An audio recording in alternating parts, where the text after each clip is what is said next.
If you'd told me a month ago that my wife, Emily, would betray me with a college fling in our own home, I'd have laughed in your face.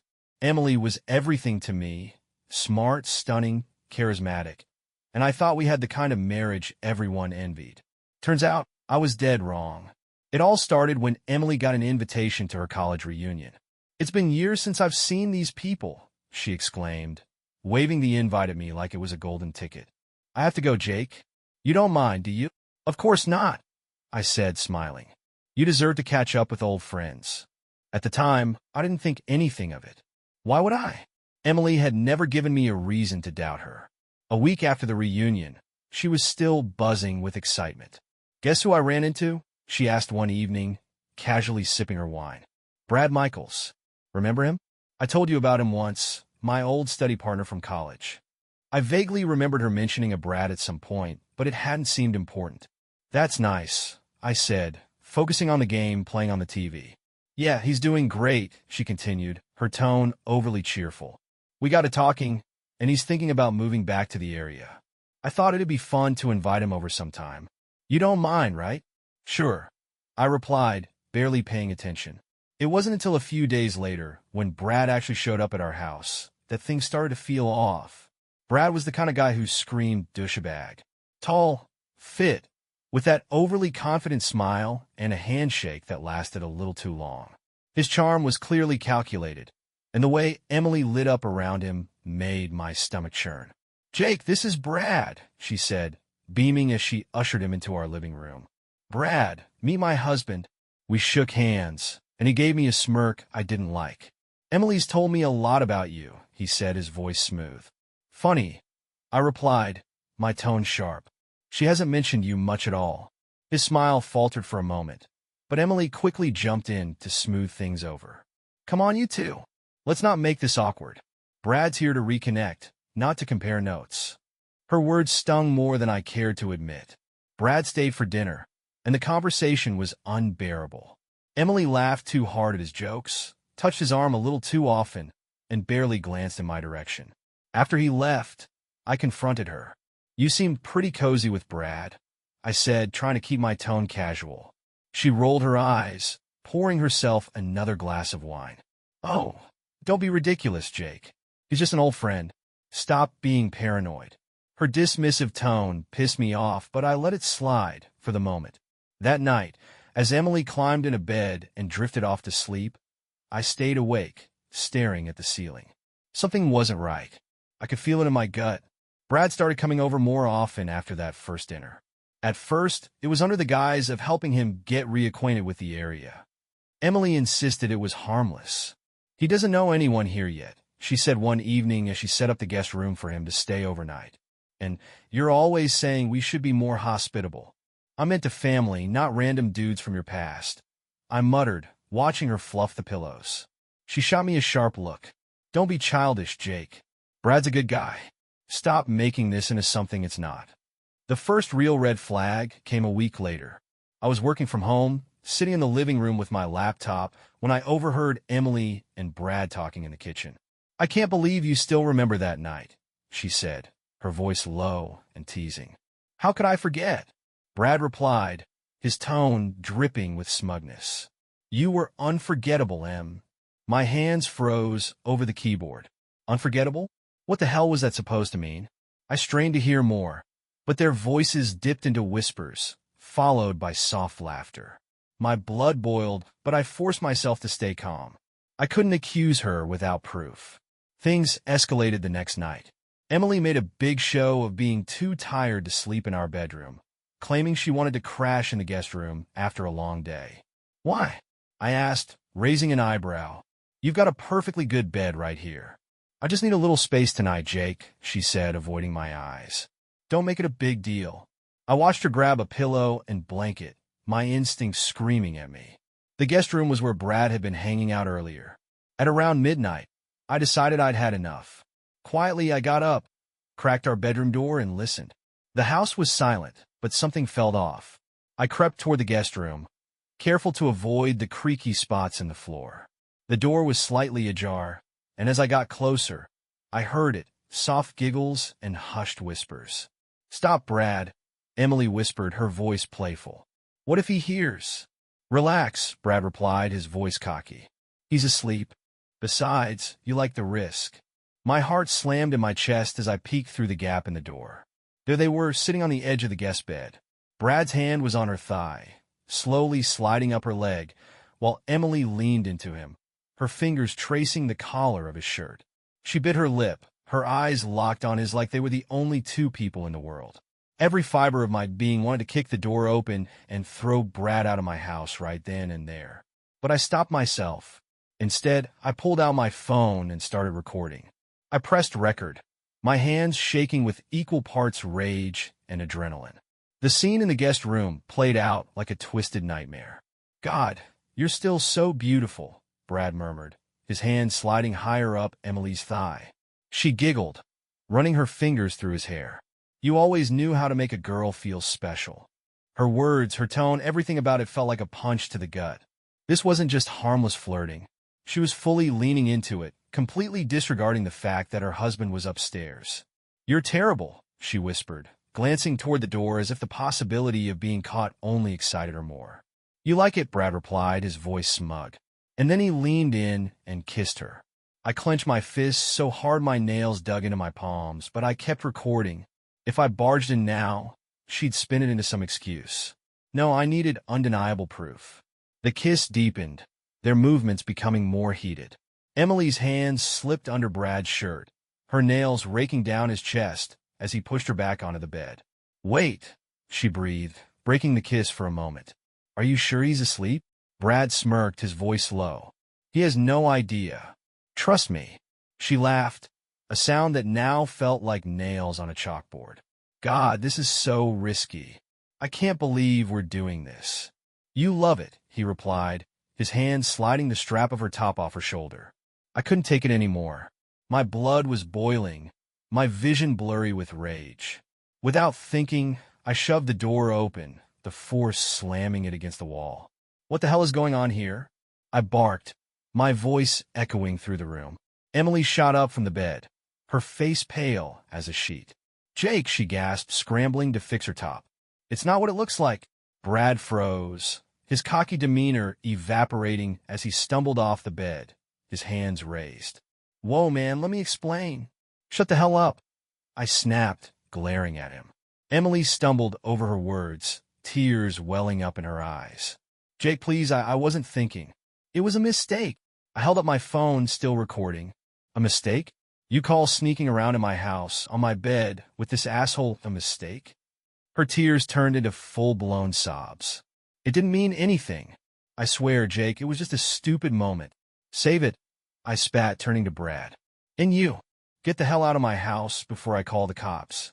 He hesitated, glancing at Emily as if hoping she'd defend him. When she didn't, he grabbed his shoes and bolted past me, muttering something about not wanting trouble. Once he was gone, I turned back to Emily, my rage barely contained. You brought him into our home, I said, my voice trembling with anger. You let him touch you, kiss you, while I was upstairs. How could you do this? She fell to her knees, clutching at my legs. Jake, I'm sorry. I made a mistake, but it doesn't mean I don't love you. Please, just let me explain. I stepped back, yanking my leg out of her grip. Explain? I don't want to hear another word from you. I held up my phone, showing her the recording. The only thing I'm interested in now is making sure everyone sees the real you. Her face crumpled as she realized what I meant. Hucky, please, you can't show anyone. It'll ruin me. That's the idea, I said coldly, walking out of the room and slamming the door behind me. I stormed into my office, slamming the door behind me as Emily's muffled sobs echoed from the guest room. My heart was pounding, adrenaline surging through my veins, but I wasn't going to let it cloud my judgment. It wasn't enough to catch her. I wanted everyone to see who she really was. The selfish, deceitful woman who'd torn our marriage apart for a fling with a washed-up college ex. I plugged my phone into my computer and downloaded the video, making sure it was saved in multiple places. I wasn't taking any chances with accidentally losing my evidence. Then I opened Facebook. Emily was part of a private alumni group for her college. One of those overly nostalgic spaces where people posted updates about their lives, shared old photos, and planned reunions. She was active in it too, always commenting on posts and bragging about her perfect life. I drafted a post, my fingers flying across the keyboard. This is Emily, your fellow alum, reconnecting with her old college flame, Brad Michaels. But not in the way you think. She decided to reminisce in our home, in our guest room, while I was upstairs. Just thought you'd all like to see the kind of person she really is. I attached the video and hit post.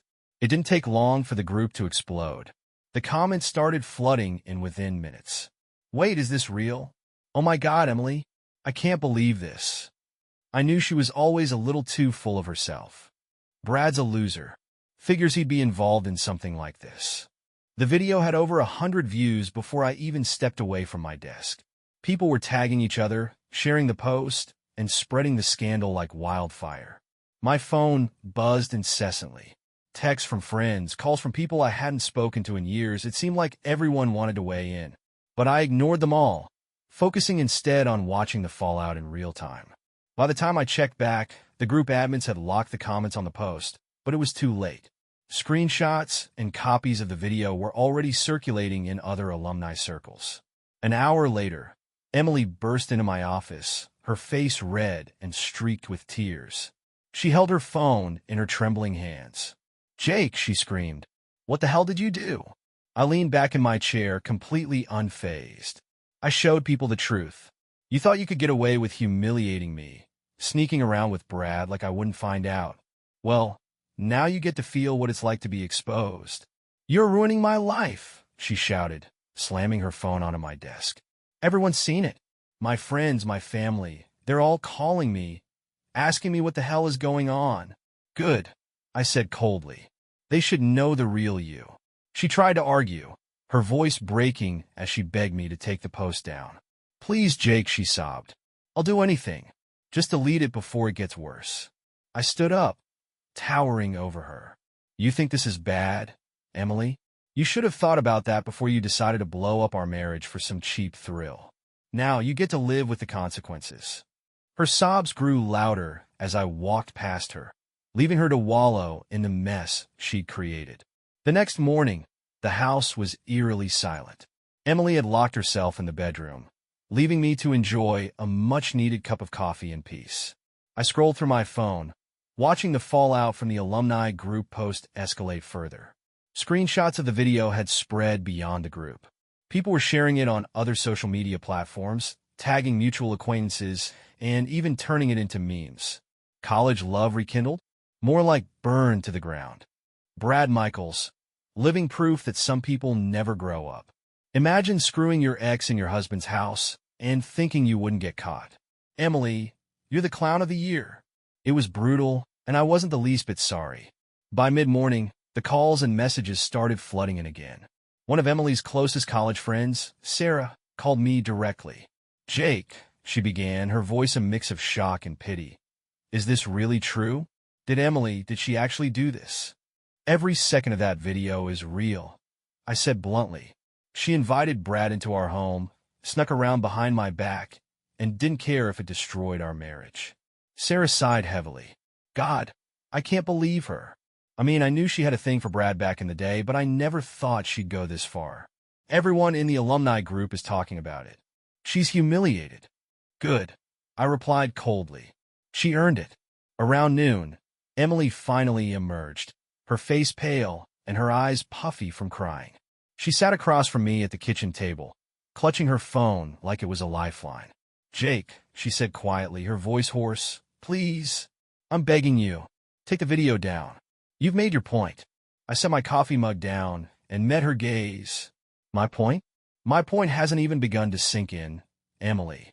You thought you could humiliate me, bring Brad into my home, and walk away clean. Now you get to live with the consequences." "I know I messed up," she said, her voice cracking. "But this is destroying me. My friends are cutting me off. My family's furious. I can't even look at my phone without seeing people tearing me apart." "Maybe you should have thought about that before you climbed into bed with Brad," I said sharply. "Now everyone sees who you really are." Her sobs started again, but I wasn't moved. Instead, I stood up and walked out of the kitchen, leaving her to stew in the chaos she'd created. By mid-afternoon, the fallout had reached a new level. A mutual friend messaged me to let me know that Brad's girlfriend, who I hadn't even known existed, had seen the video. "She's furious," the message read. "Dumped him on the spot and posted about it online. People are tearing him apart too." The thought of Brad's life crumbling brought a grim smile to my face. He deserved every ounce of it. Ryan, my tech-savvy friend, called me later that day. "Dude, this thing is blowing up," he said, his tone almost amused. "People are posting about Emily and Brad on all kinds of forums now. Someone even found Brad's LinkedIn profile and shared it with the video. His company might see it soon." "Perfect," I said, leaning back in my chair. "Think she's learned her lesson yet?" Ryan asked. "I don't care if she has," I replied. "This isn't about teaching her a lesson. This is about making sure she never forgets what she did." That evening, Emily sat curled up on the couch, scrolling through her phone in silent panic. Every now and then, she'd let out a sharp breath or a muffled sob, but I didn't ask her what she was seeing. I already knew. The internet was merciless, and her name and face were now forever attached to her betrayal. Finally, she broke the silence. "Jake," she said, her voice trembling, "please, we have to do something. This is getting out of hand. People are tagging my work accounts. They're messaging my boss." "Good," I said, not even looking up from my laptop. She stared at me, her face twisted in disbelief. "Good? Are you serious? They're gonna fire me, Jake. This could ruin my career." I turned to her, my expression cold. "You ruined your career the moment you decided Brad Michaels was worth risking everything for. Don't sit there and act like you're the victim in this, Emily.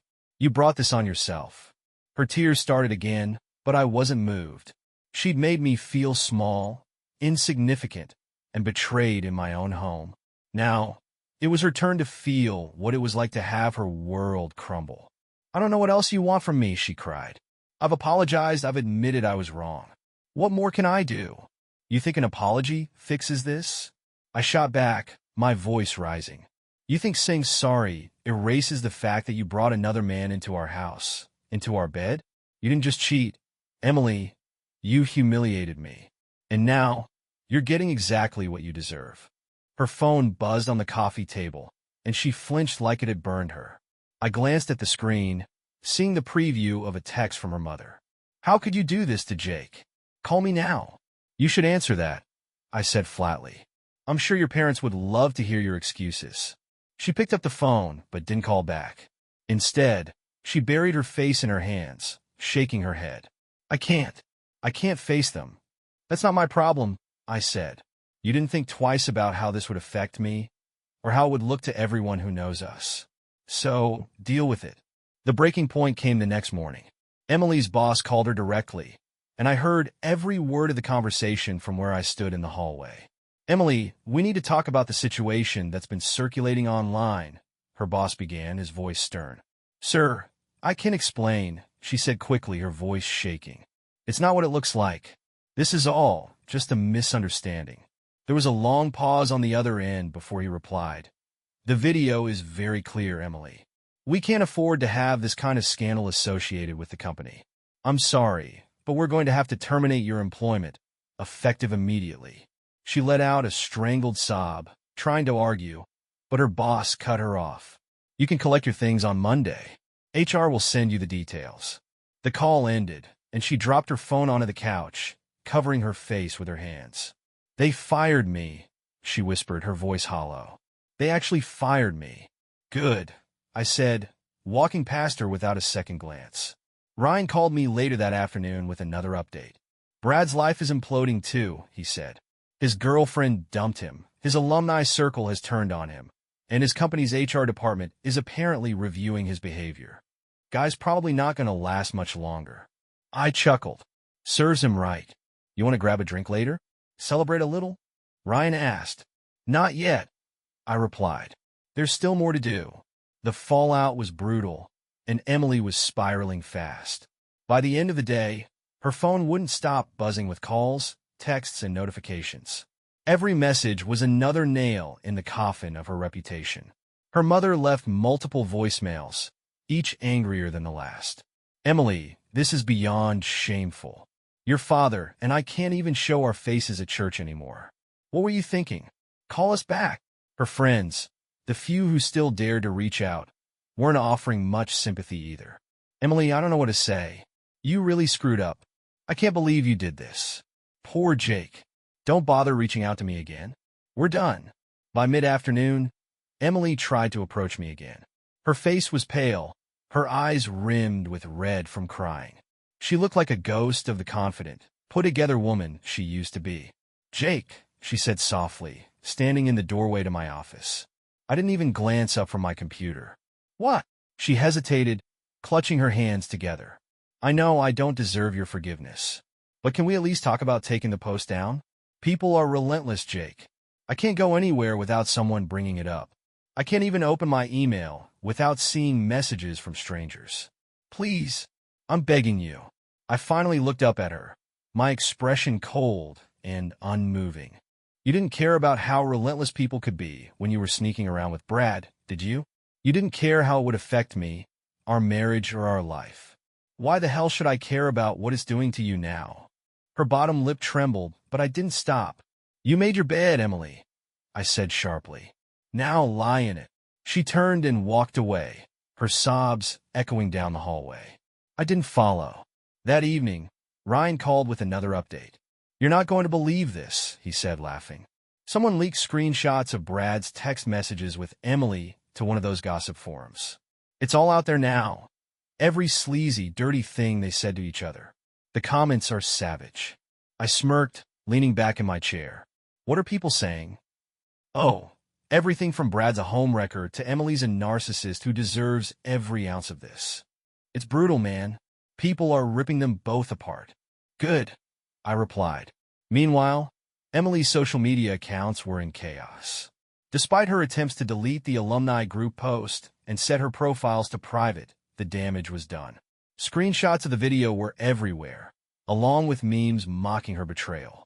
One particularly brutal post showed a split screen. On one side was a photo of her and Brad laughing together at the reunion, and on the other was a still from the video of them in the guest room. The caption read, "From reconnecting to wrecking your life, an Emily Michaels story." Even I had to admit, it was clever. By the next morning, the alumni group admins had kicked her out entirely. A few of her old college friends publicly condemned her behavior, adding fuel to the fire. I can't believe I used to look up to Emily, one post read. Turns out, she's just as fake as she always accused other people of being. Brad didn't fare any better. Someone had found his LinkedIn profile and posted the link alongside the video. Comments flooded his page, calling him a sleazebag, a joke, and worse. The best part? His company issued a statement by the afternoon. We do not condone the personal behavior displayed in this video, and we are investigating the matter internally. When I walked into the living room that evening, Emily was sitting on the couch, staring blankly at the floor.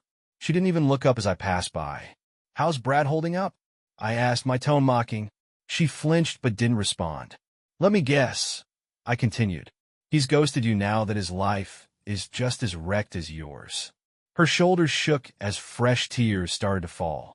Good, I said coldly. You deserve each other. Emily's world was crumbling faster than she could grasp. Her phone sat abandoned on the table, buzzing with messages she was too afraid to read. The weight of her humiliation seemed to crush her, leaving her a shell of the confident, manipulative woman I once knew. That night, as I sat in the kitchen enjoying a quiet dinner, Emily shuffled in, her shoulders slumped and her face streaked with tears. She looked like someone who had aged 10 years in a matter of days.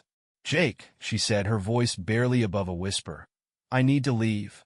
I raised an eyebrow, pausing mid-bite. What do you mean, leave?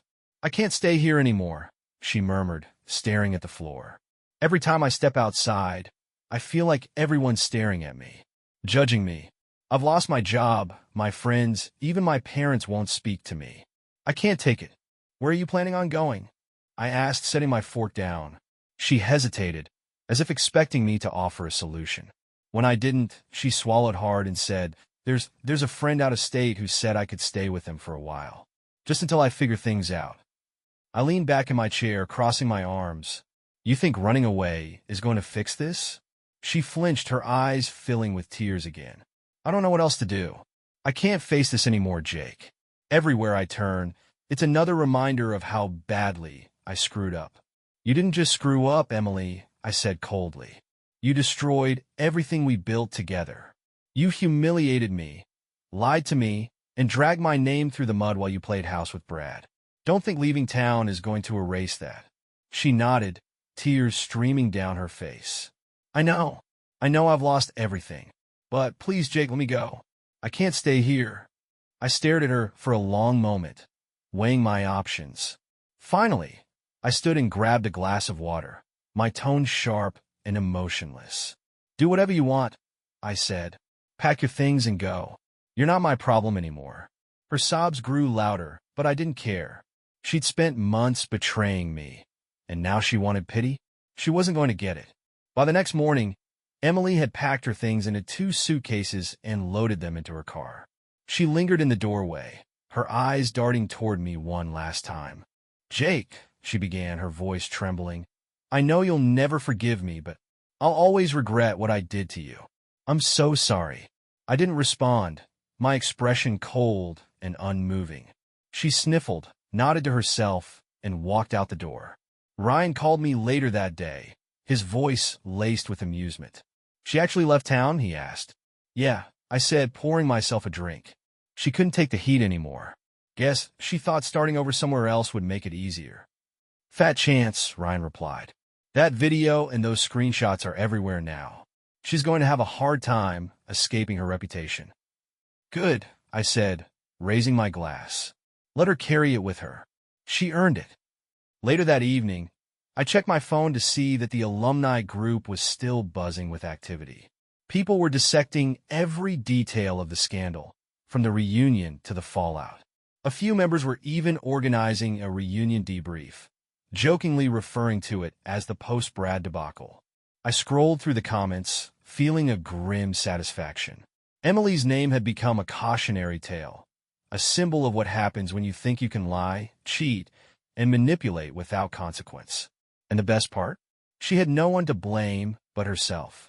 As Emily drove out of my life, I turned my attention to the other half of this betrayal, Brad.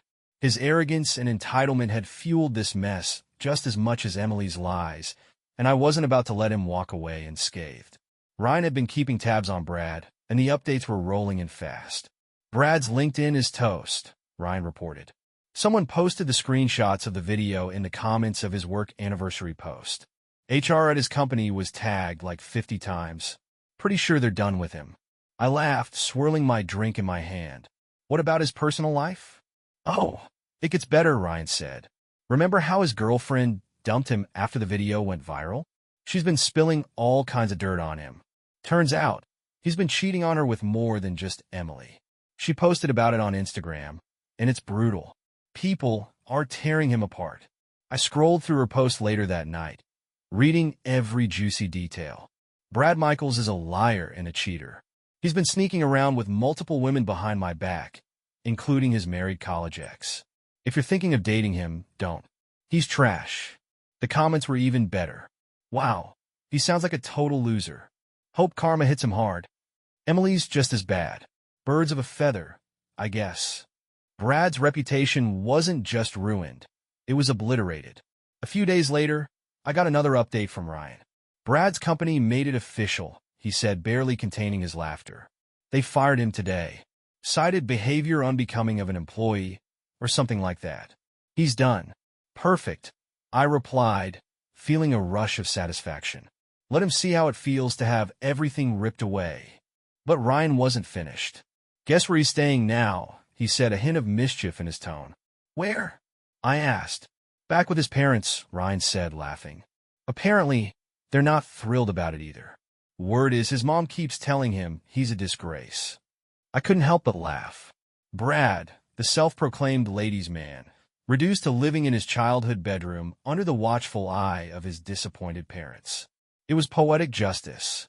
Meanwhile, the alumni group wasn't letting up. People were still talking about the scandal, dissecting every detail and sharing updates about Brad's fallout. Someone even dug up old yearbook photos of him and Emily, captioning them with lines like, "Peaked in college and stayed there." It was brutal, and I loved every second of it. By the end of the week, Brad's name had become a punchline. His former friends had distanced themselves, his girlfriend had moved on, and his career was in shambles. He had nothing left, and as far as I was concerned, he deserved every bit of it. With Emily gone and Brad's life in tatters, I felt a sense of closure starting to settle in. But I wasn't done yet. I had one last move to make, one that would ensure neither of them could rebuild their reputations anytime soon. The alumni group had been the epicenter of the drama, but there was still one stone left unturned. Emily had spent years portraying herself as the golden alum, the one who had her life together, who everyone looked up to. I wanted to make sure her betrayal was the legacy she left behind. I drafted a final post to the group, carefully crafting every word. "Hi everyone, it's Jake again. I want to thank those of you who reached out with your support after my last post. I've been asked by many of you for more context about what happened, so I thought I'd share the full story. For years, Emily and I built a life together, a marriage based on trust, or so I thought. But behind my back, she rekindled an old college fling with Brad Michaels, inviting him into our home and betraying everything we stood for. She wasn't just disloyal. She was cruel enough to do it under my roof, in my bed, while pretending to be the perfect wife. I've shared proof of their affair, and I believe it speaks for itself. To those who still support Emily, I hope you'll consider what kind of person you're standing by.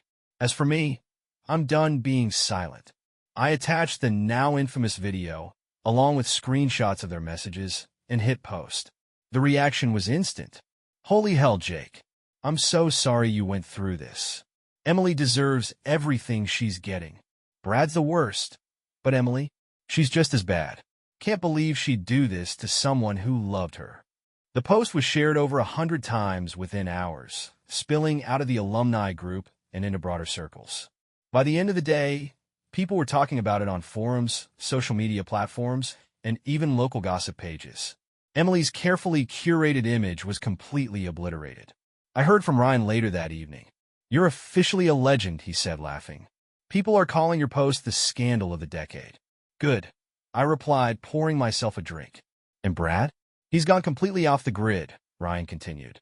"Deleted all his social media accounts, and word is his parents are forcing him to start therapy. Guy's a walking train wreck."